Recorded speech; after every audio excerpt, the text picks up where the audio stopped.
بسم اللہ الرحمن الرحیم۔ اس دور کا بہت بڑا فتنہ مرزا انجینئر جیلمی جو حضرت امیر معاویہ رضی اللہ تعالیٰ عنہ پر تنقید کرتا ہے۔ لیکن عمار کی جو قاتل جماعت ہے نا، اس پوری جماعت کے بارے میں حضور نے فرمایا وَيْحَ عمار، اے عمار افسوس، تقتلک، ایک میں تقتلک تجھے، دوسری میں تقتلہ الفئۃ الباغیہ، عمار کو تو ایک باغی جماعت قتل کرے گی۔ یدعوہم الی اللہ، یدعوہم الی الجنہ، وہ بلا رہا ہوگا ان کو اللہ جنت کی طرف، ویدعونہم الی النار، اور یہ جماعت اسے جہنم کی طرف۔ اصل میں اس شیطان کا کام ہی یہی ہے کہ کسی نہ کسی صحابی کی نفرت کسی مسلمان کے دل میں ڈال کر اس سے ایمان غصب کیا جائے، اس کے دل سے ایمان کو چھینا جائے اور اس کے دل میں کسی نہ کسی صحابی کی نفرت ڈالی جائے۔ یہ اپنے مشن پر ہے، کام کر رہا ہے، لوگوں کے دل میں صحابہ کی نفرت بٹھانے کی کوشش کر رہا ہے۔ آپ صلی اللہ علیہ وسلم نے فرمایا ان رسول اللہ صلی اللہ علیہ وسلم قال لعمار تقتلک الفئۃ الباغیہ، فرمایا عمار بن یاسر کو باغی گروہ قتل کرے گا۔ اب مرزا انجینئر جیلمی کا کہنا یہ ہے کہ عمار بن یاسر کو شہید کرنے والا گروہ حضرت امیر معاویہ کا ہے، لہٰذا حضرت امیر معاویہ کا گروہ باغی ہے اور نعوذ باللہ حضرت امیر معاویہ باغیوں کے سردار ہیں۔ آپ صلی اللہ علیہ وسلم نے فرمایا وَيْحَ يَا عمار تقتلہ الفئۃ الباغیہ یدعوہم الی الجنہ ویدعونہ الی النار، فرمایا عمار بن یاسر کو باغی گروہ شہید کرے گا اور حضرت عمار بن یاسر اس گروہ کو جنت کی طرف بلائیں گے اور وہ گروہ حضرت عمار بن یاسر کو آگ کی طرف بلانے والا ہوگا۔ اور تیسری حدیث جو حضرت حذیفہ رضی اللہ تعالی عنہ سے مروی ہے، فرمایا انی سمعت رسول اللہ صلی اللہ علیہ وسلم، میں نے سنا رسول اللہ صلی اللہ علیہ وسلم سے یقول تقتلہ الفئۃ الباغیۃ الناکبۃ عن طریق، فرمایا کہ میں نے آپ صلی اللہ علیہ وسلم سے سنا، آپ فرما رہے تھے عمار کو باغی گروہ شہید کرے گا اور وہ باغی گروہ سیدھے راستے سے دور ہٹا ہوگا۔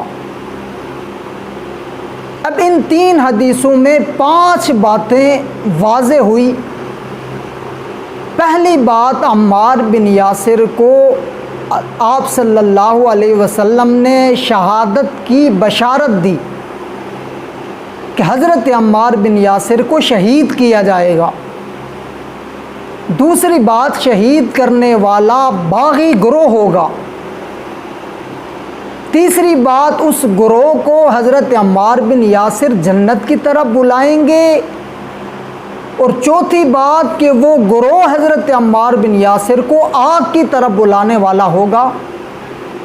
پانچویں بات کہ وہ گروہ سیدھے راستے سے ہٹا ہوگا، صراط مستقیم سے دور ہوگا۔ اب ان میں سے جو 4 باتیں ہیں، عمار بن یاسر کو باغی گروہ قتل کرے گا، عمار بن یاسر انہیں جنت کی طرف بلائیں گے، وہ عمار بن یاسر کو آگ کی طرف بلائیں گے اور وہ گروہ صراط مستقیم سے دور ہوگا۔ یہ چاروں باتیں حضرت امیر معاویہ یا ان کے گروہ میں نہیں پائی جاتی۔ پہلی بات کہ عمار بن یاسر کو باغی گروہ قتل کرے گا، بخاری میں حدیث ہے، آپ صلی اللہ علیہ وسلم نے فرمایا ان ابنی ھذا سید، لوگوں یہ میرا بیٹا سردار ہے۔ سردار کیوں ہے؟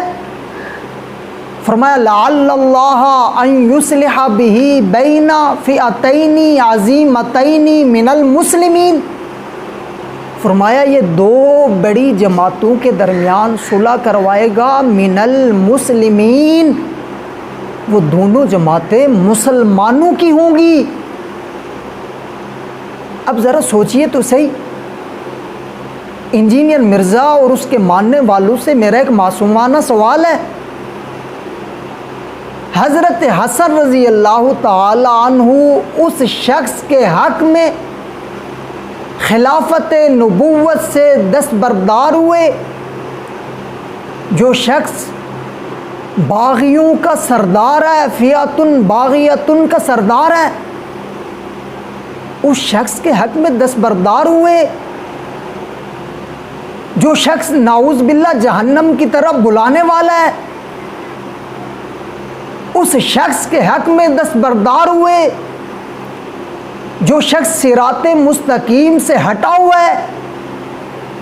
اور آپ صلی اللہ علیہ وسلم حضرت حسن کے اس فعل پر انہیں سید، حضرت عثمان خلافت نبوت پر، حضرت حسن بھی خلافت نبوت پر ہیں، حضرت عثمان اگر خلافت چھوڑیں تو انہیں وعید فرمائی گئی، فرمایا جنت کی خوشبو بھی نہ پا سکو گے، اور حضرت حسن اگر خلافت چھوڑتے ہیں، خلافت سے دستبردار ہوتے ہیں، آپ صلی اللہ علیہ وسلم ان کی تعریف کر رہے ہیں، ان کو سید کا لقب دے رہے ہیں۔ فرق کیا ہے؟ وجہ یہ ہے کہ حضرت عثمان اگر خلافت سے دستبردار ہوتے تو اس سے سبائیوں کو فائدہ ہوتا، سبائی خوش ہوتے، وہ مضبوط ہوتے، اسلام کو نقصان ہوتا، اور حضرت حسن رضی اللہ تعالی عنہ خلافت سے دستبردار ہوئے، اس سے اسلام کو فائدہ ہوا، اس سے سبائیوں کی جو کوشش تھی، سبائیوں نے جو امت مسلمہ میں نفرت بٹھانے کی کوشش کی، سبائیوں نے جو آپس میں جنگیں کروائی، ایک دوسرے سے انہیں دور کیا، حضرت حسن نے حضرت معاویہ کے ہاتھ پر بیعت کر کے سبائیوں کی ان سازشوں پر پانی پھیرا اور امت مسلمہ کو پھر سے ایک پیج پر جمع کیا۔ یہی وجہ ہے کہ حضرت عثمان اگر خلافت چھوڑتے تو آپ نے فرمایا کہ جنت کی خوشبو بھی نہ پا سکو گے، اور حضرت حسن اگر خلافت چھوڑ کر حضرت معاویہ کے حق میں دستبردار ہو رہے ہیں تو آپ صلی اللہ علیہ وسلم حضرت حسن کی تعریف کر رہے ہیں، انہیں سید کا لقب دے رہے ہیں۔ اب سوال ہے کہ آپ صلی اللہ علیہ وسلم نے فرمایا تھا میرا بیٹا دو بڑی جماعتوں کے درمیان صلح کروائے گا، وہ جماعتیں مسلمانوں کی ہوں گی۔ دو جماعتوں کے درمیان جو صلح ہوئی، ایک جماعت حضرت علی کی ہے، ایک حضرت امیر معاویہ کی ہے۔ اب انجینئر مرزا کا یہ کہنا کہ حضرت معاویہ کا گروہ باغی ہے، آپ صلی اللہ علیہ وسلم نے فرمایا مسلمانوں کی دو جماعتوں کے درمیان میرا بیٹا حسن صلح کروائے گا۔ پوچھنا چاہتا ہوں یہ دو جماعتیں کون سی ہیں جن کے بارے میں آپ نے فرمایا یہ جماعتیں مسلمانوں کی ہوں گی؟ تو جواب آتا ہے ایک جماعت حضرت علی کی ہے، ایک جماعت حضرت معاویہ کی ہے۔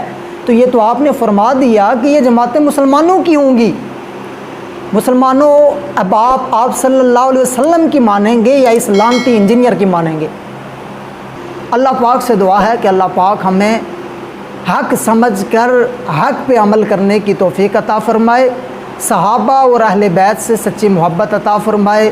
السلام وما علینا الا البلاغ۔